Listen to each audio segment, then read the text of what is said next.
In this clip, I'm going to show you the Final Cut Pro log and capture window.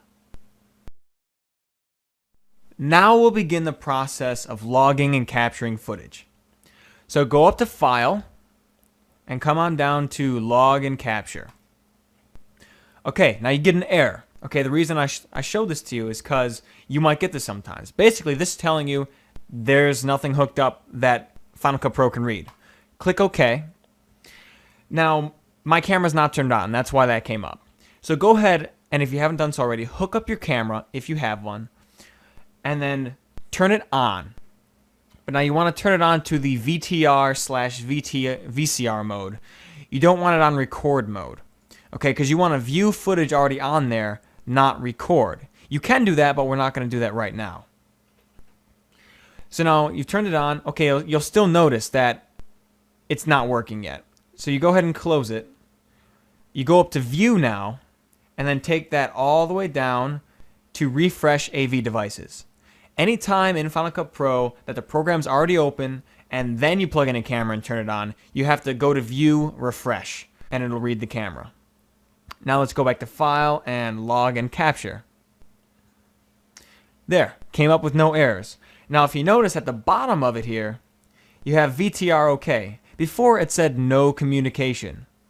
This is basically your indicator if it's hooked up properly or not.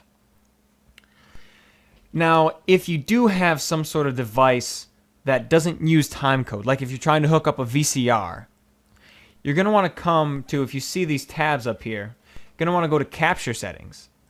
And you're going to go to Non-Controllable Device.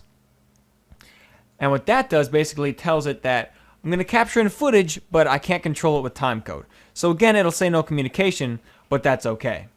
And I'll cover that later on more in depth. Just go back to FireWire NTSC right now. That's going to hook up through your camera. Now let's take a closer look at these other tabs here. The logging tab. Okay, this tab is basically where you're going to set your name and your description for the clip that you're capturing. And the reel, which is basically telling it which tape you're going to capture it onto. So that's where you're going to set all your parameters for saving. Next to that is clip settings. This is basically you're telling it if you want to record video or audio or neither or just one or the other. You're just going to toggle video and audio on and off here. There's also something called video scopes, but I'll come back to that later. And again, capture settings is just for the settings for what device you're capturing from. And then below it, you have your scratch disk. And you're telling it, okay, where am I going to capture it to?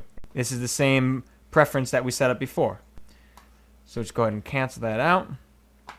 Now to the left, up at the top, you notice total free space. Okay, that's the space that's free on your hard drive.